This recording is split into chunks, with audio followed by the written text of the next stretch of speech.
Hey everybody, it's Mike and Denise. We're back with another review and comment on the plant-based news video for you. And of course, this is all about longevity and good habits and staying healthy and not getting sick, all this kind of stuff. And it's all talked about in my free book, Live to 150 at liveto150.org.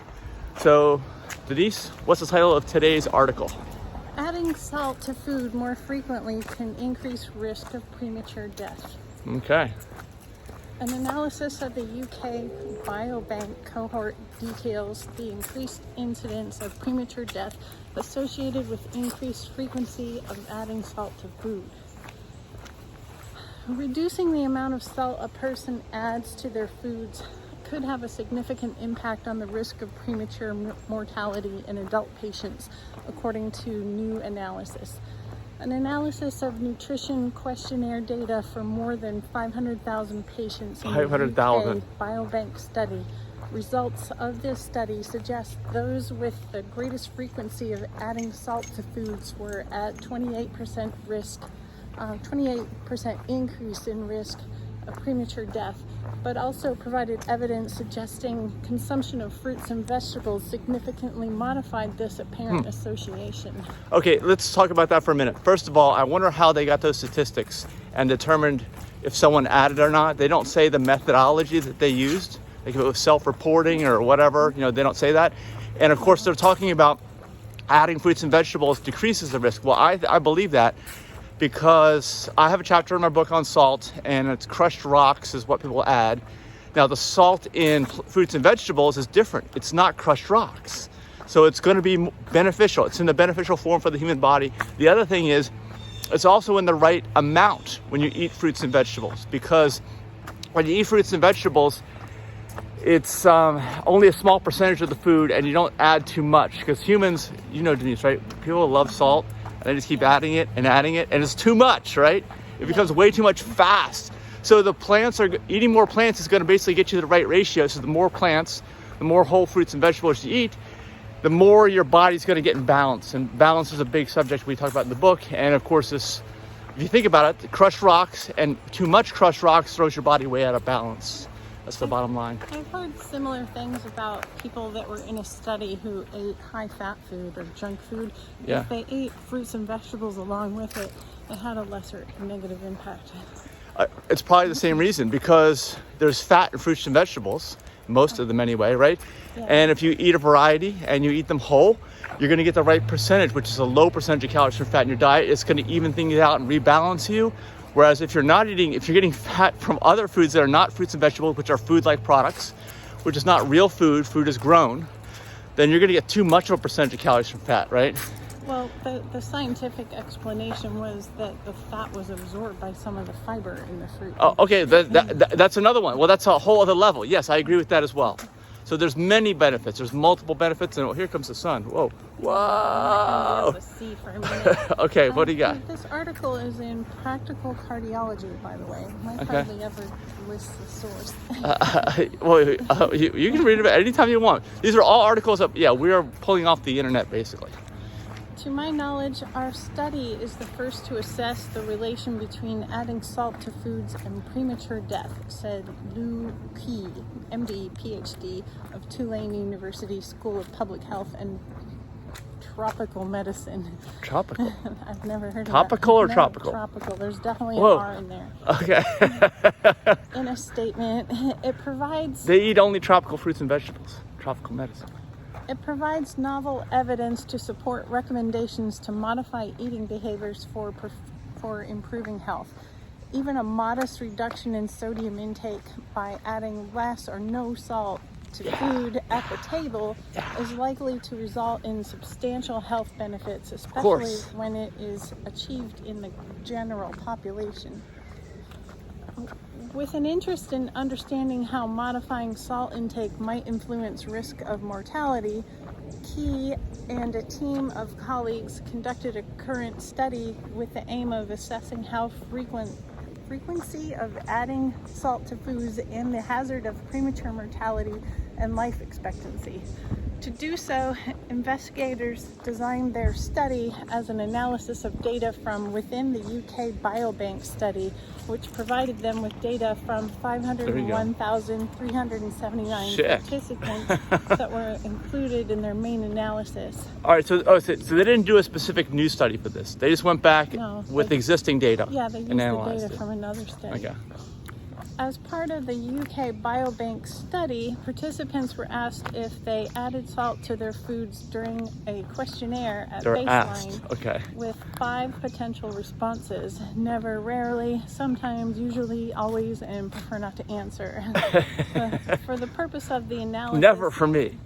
Those who elected prefer not to answer were assigned to missing values.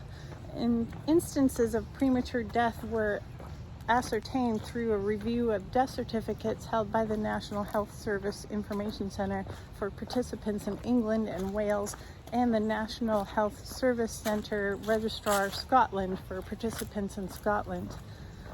During a median follow-up period lasting 9 years, 18,474 premature deaths occurred in the study cohort. Upon analysis, results indicated the risk of all-cause premature mortality increased as the frequency of adding salt to food increased, with a multivariable hazard ratios of 1.02. I'm not going to go through all the variable ratios. Unless you took statistics, this won't be interesting for you. But the p-trend was 0.001. Among those reporting sometimes, usually, and always adding salt to their foods, respectively. So there was a direct correlation there. There's a squirrel. Squirrel.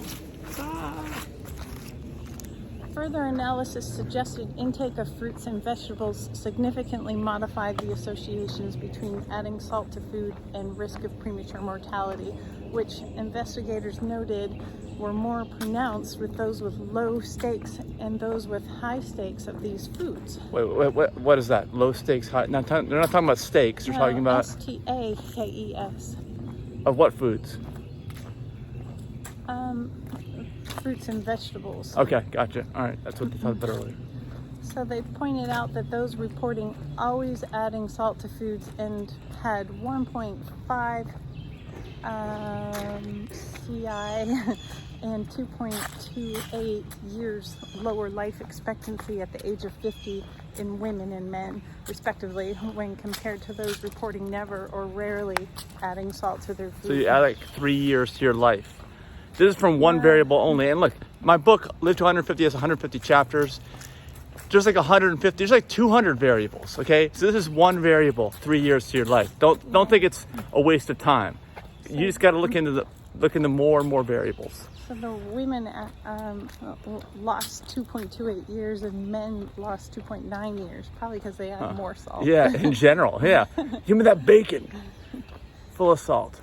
In a linked editorial accompanying this study, Anika Rosengren, professor of medicine at the Sri Academy of the University of Gothenburg, commended investigators for their work and noted how reducing salt, either as an additive or part of an overall salt reduction strategy, should be reviewed as a cornerstone of prevention. Yeah, absolutely. Is that it? No, one more paragraph. Okay. The obvious evidence-based strategy with respect to preventing cardiovascular disease and in individuals is early detection and treatment of hypertension, including lifestyle modifications, while salt reduction strategies at the societal level will lower population mean blood pressure levels, definitely resulting in fewer people developing hypertension, needing treatment, and becoming sick, Rosengren wrote. Not adding extra salt to food is unlikely to be harmful and could contribute to strategies to lower population blood pressure levels. All right. The study, Adding Salt to Foods and Hazard of Premature Mortality, was published in the European Heart Journal. That's this study. Yeah. All right, that's it. So what's the takeaway? Quit adding salt to your food. It's not necessary. Try spices instead. Yeah, definitely. Like some ghost peppers. We've been doing those from Gary and Yanni. So thanks, guys, if you're out there watching. Yeah. And also get out there and walk. Get your daily daily purposeful exercise. We're walking to our run club, actually. Most people drive to the run club. We're walking, and then we're reading our articles on the way down. It's all purposeful, so we'll keep repeating it, hopefully. As long as we can wake up on time, like we're kind of half asleep because we're waking up on a Saturday morning. But we're still doing this stuff for you guys. Make sure to go to my book, Live to 150 at liveto150.org. Yeah, the sun's going to blast in here in a second. So anything else to add? No, have a great weekend. Bye. Bye. All right, Denise and I were just talking. We have some additional thoughts. Denise, go ahead. I probably need to ask the questions to the study author, but in that study of people over 50 who, for women, shaved 2.5 years off their life, and for men, shaved 2.9 years off of their life, did they eat salt their entire life and only started sprinkling it for the study, or did they, use less during the study? That's my question. Okay, and you brought up a point too. You said that someone who's addicted to salt might say that they're going to have to be miserable eating food they don't like for the whole life to save 2 years. Yeah, they'll think that's a drop in the bucket. Why not enjoy my life and just pile the salt on? Okay, yeah, but it's also I mentioned too, it's quality of life, not just quantity. The study only addresses quantity. But I think there's a massive improvement in quality of life. I've talked about that in the book too. When you improve the quantity, when you increase the quantity of your life, you automatically get quality improvements. Right, and if you eat salt and have high blood pressure and cause yourself a heart attack, you could dramatically decrease your quality of life if you survive the heart attack. Yeah. So yeah, I'd say the risk isn't worth it. All right, anything else to add? Nope. That's it.